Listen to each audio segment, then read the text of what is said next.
everyone and welcome to my channel again. أنا هنا النهاردة علشان أكلمكم عن حاجة مهمة جدا في الإنجليش وهي الفريزل verbs. إيه هي الفريزل verbs؟ الفريزل verbs هي verbs لما بنغير البروبوزيشن بتاعها بتدي أكتر من معنى. طيب هيفرق معايا في إيه الفريزل verbs؟ يعني if I learn some phrasal verbs, what difference would it make? الفريزل verbs will make you sound more native and more natural. Before you watch anything, don't forget to hit the like button and subscribe if you haven't subscribed to my channel yet. Phrasal verb اللي أنا جاية أكلمكم عنه النهاردة هو الverb stand.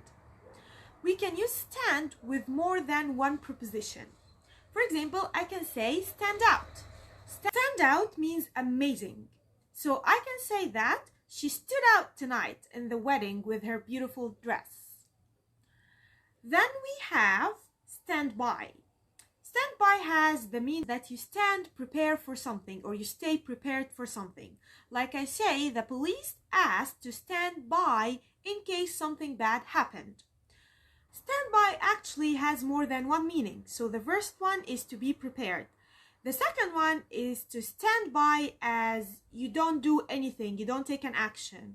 So I say, for example, her father stood by watching her life as she got ruined. So he did nothing. He didn't try to take any action. Stand by can also mean support. So we stand by our allies. يعني احنا بندعم حلفائنا.